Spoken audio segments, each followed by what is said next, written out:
റഷ്യയിൽ നിന്ന് crude oil വാങ്ങുന്ന രാജ്യങ്ങൾക്ക് മേൽ കൂടുതൽ താരിഫ് ചുമത്തുമെന്ന് യുഎസ് ട്രഷറി സെക്രട്ടറി സ്കോട്ട് ബെസറ്റും പറഞ്ഞു. ഇത് റഷ്യയെ സാമ്പത്തികമായി പ്രതിസന്ധിയിലാക്കും. പിന്നാലെ യുക്രൈനെതിരെയുള്ള ആക്രമണത്തിൽ നിന്ന് അവരെ പിന്തിരിപ്പിക്കാൻ സാധിക്കുമെന്നും സ്കോട്ട് പറഞ്ഞു.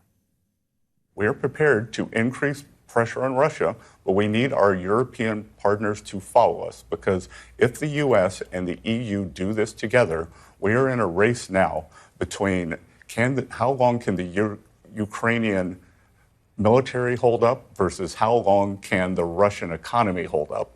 And if the US and the EU can come in, do more sanctions, secondary tariffs on the countries that buy Russian oil, the Russian economy will be in full collapse, and that will bring President Putin to the table.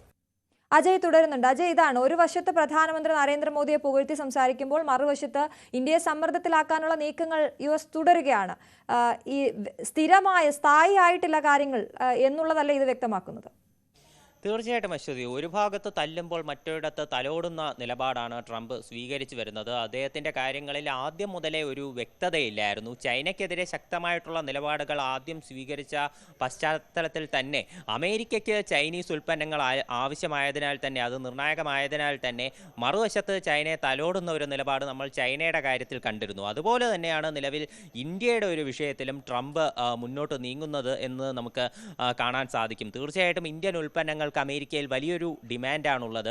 അതുകൊണ്ട് തന്നെ ഇതിൻ്റെ കയറ്റുമതി കുറഞ്ഞാൽ അത് തീർച്ചയായിട്ടും അത് വലിയ തോതിൽ ഒരു പ്രശ്നങ്ങൾ അമേരിക്കയിൽ ഉണ്ടാക്കും. ഇപ്പോൾ തന്നെ നിലവിൽ ട്രംപിൻ്റെ ഈ തീരുമാനത്തിനെതിരെ അമേരിക്കയ്ക്ക് അകത്തു നിന്ന് തന്നെ എതിർപ്പുകൾ ശക്തമായി തുടങ്ങിയിരുന്നു. അപ്പോൾ ആ ഒരു പശ്ചാത്തലത്തിലാകണം അദ്ദേഹം ആദ്യം ഈ നിലപാട് കടുപ്പിച്ചെങ്കിലും പിന്നീട് മോദിയെ പുകഴ്ത്തി സംസാരിക്കുന്ന ഒരു നിലയിലേക്ക് ഉൾപ്പെടെ വന്നത്. എന്നാൽ ഇപ്പോൾ വീണ്ടും ഇന്നലെ US ഓപ്പൺ കാണാൻ വേണ്ടി അദ്ദേഹം ട്രംപ് പുറപ്പെടുന്ന ആ ഒരു വേളയിലാണ്.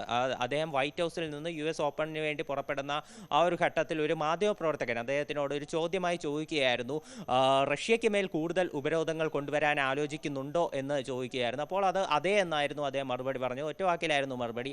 അതുപോലെ തന്നെ മറ്റൊരു മാധ്യമപ്രവർത്തകൻ അടുത്ത് നിന്ന് ചോദിച്ചിരുന്നു, ഈ റഷ്യയിൽ നിന്ന് എണ്ണ വാങ്ങുന്ന രാജ്യങ്ങൾക്ക് മേൽ നിയന്ത്രണങ്ങൾ തുടരുമോ എന്ന്. അപ്പോൾ അതിനും അതേ എന്നായിരുന്നു ട്രംപിൻ്റെ ഒരു മറുപടി. അതുപോലെ തന്നെ US ട്രഷറി സെക്രട്ടറി ആയിട്ടുള്ള സ്കോട്ട് ബെസറ്റും അദ്ദേഹവും ഇത്തരത്തിൽ റഷ്യയിൽ നിന്ന് ക്രൂഡ് ഓയിൽ വാങ്ങുന്ന രാജ്യങ്ങൾക്ക് മേൽ ഉപരോധങ്ങൾ തുടരുമെന്നും യൂറോപ്യൻ യൂണിയനും കൂടി ശക്തമായിട്ടുള്ള ഉപരോധങ്ങൾ ഇത്തരം രാജ്യങ്ങൾക്ക് മേൽ ചുമത്തണമെന്നും, എന്നാൽ മാത്രമേ റഷ്യയെ ഒരു സാമ്പത്തികമായി പിടിച്ച് ഒരു നിയന്ത്രണത്തിലാക്കി ഈ യുക്രൈന് മേലുള്ള ആക്രമണങ്ങൾ കുറയ്ക്കാൻ സാധിക്കൂ എന്നുമാണ് നിലവിൽ ഇവർ രണ്ടുപേരും വ്യക്തമാക്കിയിട്ടുള്ളത്.